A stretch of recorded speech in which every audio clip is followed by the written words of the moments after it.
So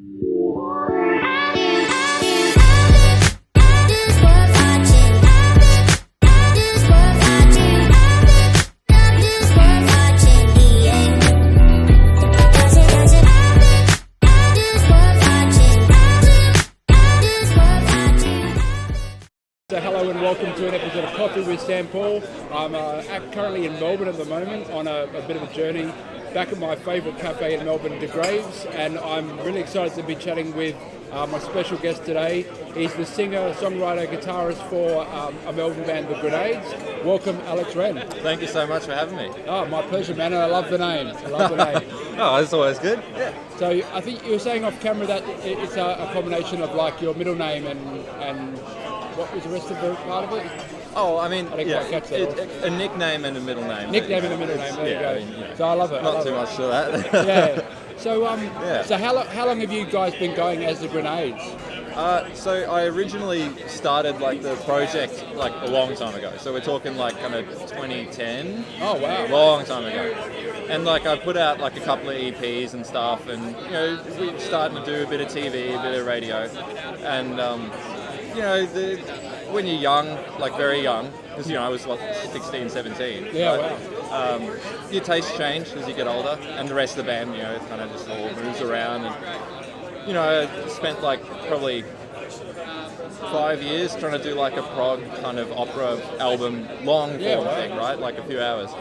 That's crazy. You know, and in that learned like the basics of production and stuff, and then having that thought, I'll give that another crack. So restarted like this probably year and a half, right? And you know, we're doing EP2 at the moment and LP1. Yep. So we're busy, you know. Yeah, no doubt. We've got a show coming up on the 7th and whatever, and just done a few. Yep. So yeah, like you know, when you've been at kind of a pro level with a project, and then you kind of put that project on the back burner, and then you pull it out years later, like it's kind of a trip to like how you think about it. Right, because if you think about it the way you used to, you know, you'll get demotivated real quick and stuff, and you know, you'd feel like boxed into what it was. Whereas if you like, if you allow it to kind of develop itself, especially if you allow other musicians to kind of express themselves a lot more in the music, you know, you end up with something that's like not really defined by what you had before. Yeah. I know it's a long-winded answer, but no, it's a very good answer. Obviously, there's a lot to cover there. So, no, I really appreciate you giving me all that. So, correct me if I'm wrong, but it sounded like to me, and I might be wrong, but it was you started this project. Yeah. And then then you brought other musicians in to help sort of flesh it out and that's exactly right. Realise it. And I guess another thing too, what you were saying before about how, like, you know, if you get stuck in what it was before, trying to move forward now, it can get you sort of like demotivated. Yes. But I guess also another thing that came to mind while you were saying that was that a lot would have changed. Yes. Like, you know, I mean, look at the way technology with recording and stuff has changed in that time as well. Like, so with that in mind, has the approach that you've taken to recording and producing the album changed along with it? Very much. Yep. Yeah. The stuff that I did like a while ago, that was your more modern style of production, apart from the fact that I believe we didn't use clicks. That's probably the most old school part of the way we did it. You know, like all the mics were new, you know, the rooms were new, all the desks were new, like it was, as much was done in the box as possible, all that kind of stuff, right? Yeah. And this time, because like I'm the engineer for this project as well. That was going to be the next question. So you know, it's like I can answer questions about that. You know, so like I got to choose the equipment. So you know, with like the vocals are done with like U47s, and you know the guitars are like just dual 57s, and you know it's all tube amps, and you know that's what's actually changed is like you remember like in the 2000s the kind of the retro thing was starting to become popular, but it wasn't quite there yet. Whereas now you can buy like really nice kind of small production number tube amps for like, you know, $500. Yeah. So that's what's changed. It's weird though, isn't it? That technology's improved, but gone backwards with the production? Well, I mean, coming from myself, like I come from, I'm a little bit older than you, so I'm still sort of stuck back in that era, and I say I love the technology and I embrace it wholeheartedly. But I mean, I couldn't be doing this show, back, then. Certainly not as easily as I do now, traveling with a backpack and that. Yeah. But I do still appreciate and respect the old school stuff. Thank you very much.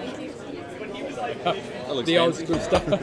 The old school stuff, like I'm still very much a big fan of vinyl, even to some extent CDs, although they're not quite as old school, And even though I don't record the tape myself when I do my music, I love the idea of that. I think the technology is becoming too perfect, whereas we're inherently imperfect people. So I feel like that's why a lot of people say music these days is losing soul. It's because we're trying to make it too perfect when we're not.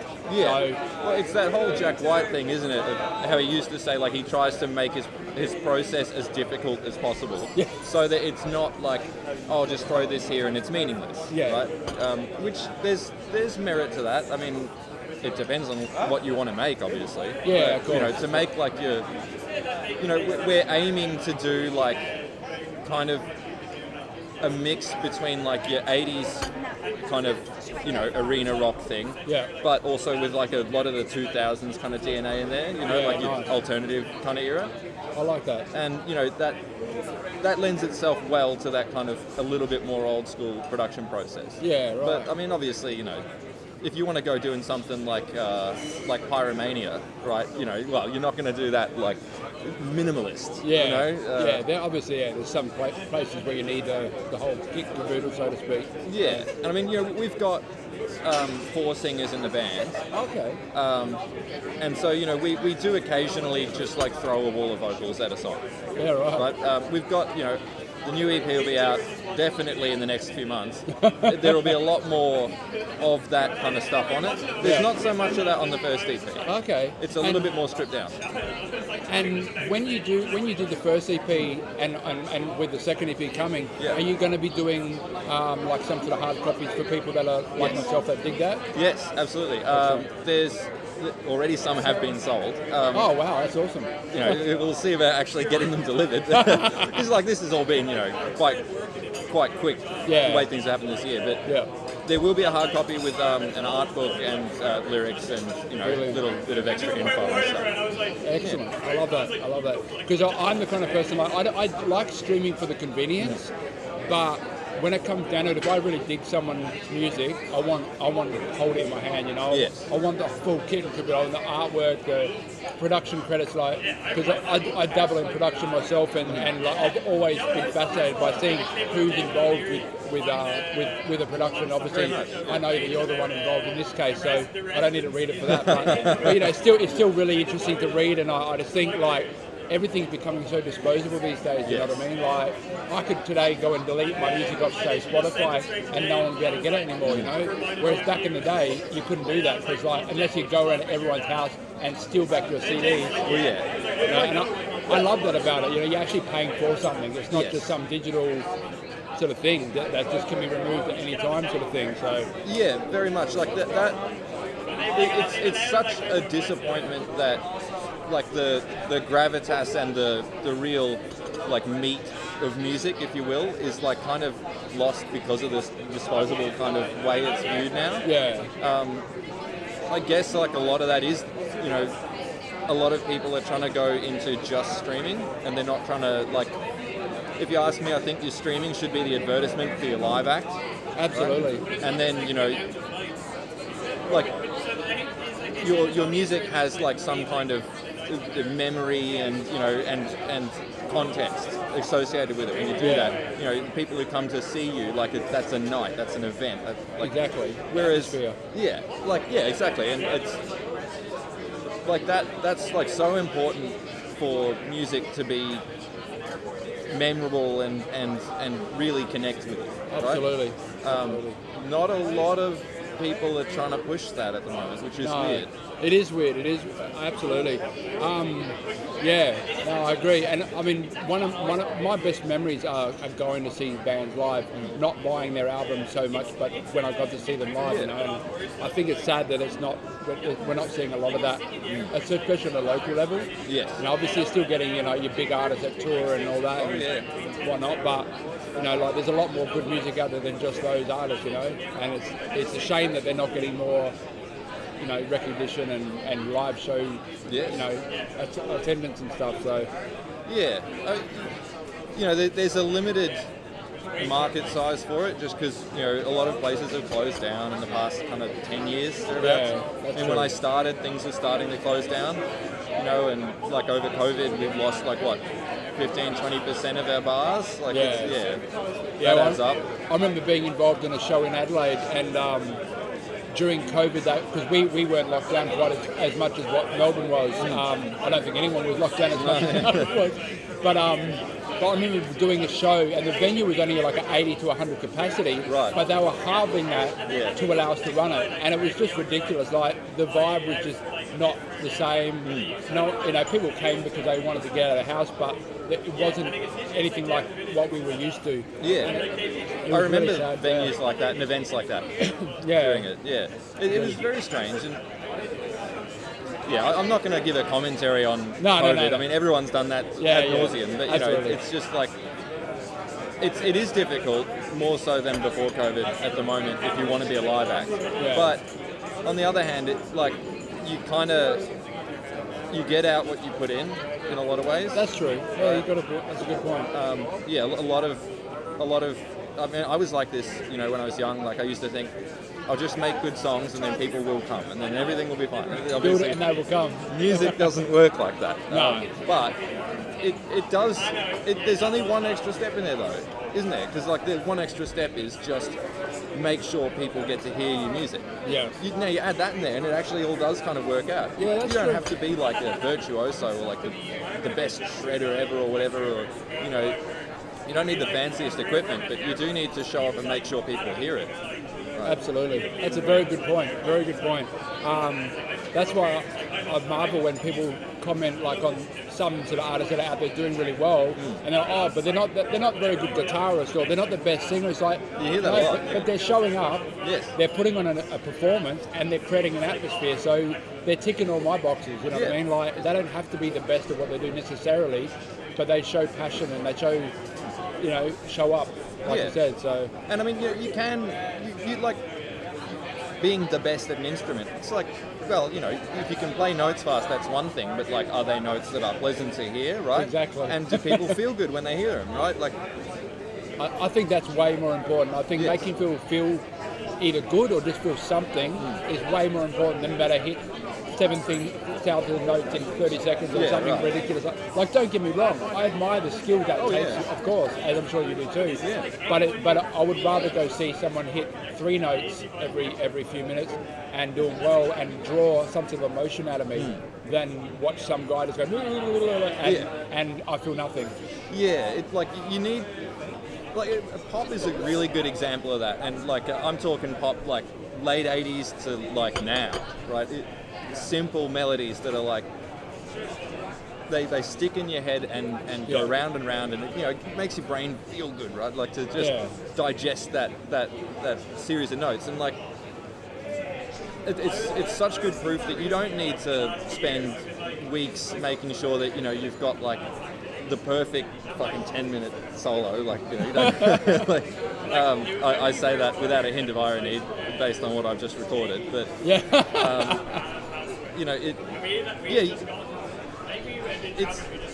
don't like you don't need to fit into genres quite so much that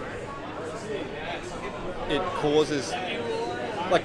Okay, I'll backtrack a bit from where I am there. Like, so you mentioned like it's nicer to hear like a couple of meaningful notes than like just a long kind of mess, jumble, right?